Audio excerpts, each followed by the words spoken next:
The Queen of Sheba. Now when the Queen of Sheba heard of the fame of Solomon, she came to Jerusalem to test him with hard questions, having a very great retinue and camels bearing spices and very much gold and precious stones. And when she came to Solomon, she told him all that was on her mind. And Solomon answered all her questions. There was nothing hidden from Solomon that he could not explain to her. And when the Queen of Sheba had seen the wisdom of Solomon, the house that he had built, the food of his table, the seating of his officials, and the attendance of his servants, and their clothing, his cupbearers, and their clothing, and his burnt offerings that he offered at the house of the Lord, there was no more breath in her. And she said to the king, The report was true that I heard in my own land of your words and of your wisdom. But I did not believe the reports until I came and my own eyes had seen it.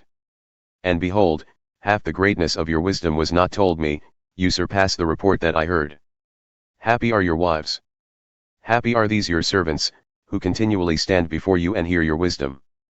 Blessed be the Lord your God, who has delighted in you and set you on his throne as king for the Lord your God. Because your God loved Israel and would establish them forever, he has made you king over them, that you may execute justice and righteousness. Then she gave the king 120 talents of gold, and a very great quantity of spices, and precious stones. There were no spices such as those that the Queen of Sheba gave to King Solomon. Moreover, the servants of Hiram and the servants of Solomon, who brought gold from Ophir, brought algum wood and precious stones. And the king made from the algum wood supports for the house of the Lord and for the king's house, lyres also and harps for the singers. There never was seen the like of them before in the land of Judah. And King Solomon gave to the Queen of Sheba all that she desired, whatever she asked besides what she had brought to the king.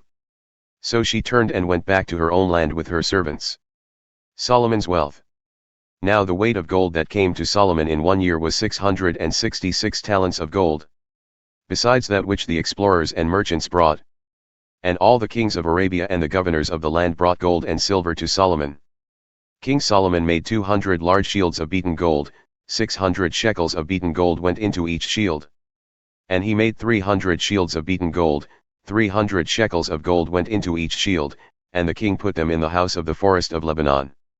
The king also made a great ivory throne and overlaid it with pure gold. The throne had 6 steps and a footstool of gold, which were attached to the throne, and on each side of the seat were armrests and 2 lions standing beside the armrests. While 12 lions stood there, one on each end of a step on the 6 steps. Nothing like it was ever made for any kingdom. All King Solomon's drinking vessels were of gold, and all the vessels of the house of the forest of Lebanon were of pure gold. Silver was not considered as anything in the days of Solomon. For the king's ships went to Tarshish with the servants of Hiram. Once every 3 years the ships of Tarshish used to come bringing gold, silver, ivory, apes, and peacocks. Thus King Solomon excelled all the kings of the earth in riches and in wisdom. And all the kings of the earth sought the presence of Solomon to hear his wisdom, which God had put into his mind. Every one of them brought his present, articles of silver and of gold, garments, myrrh, spices, horses, and mules, so much year by year. And Solomon had 4,000 stalls for horses and chariots, and 12,000 horsemen, whom he stationed in the chariot cities and with the king in Jerusalem. And he ruled over all the kings from the Euphrates to the land of the Philistines and to the border of Egypt. And the king made silver as common in Jerusalem as stone, and he made cedar as plentiful as the sycamore of the Shephelah. And horses were imported for Solomon from Egypt and from all lands.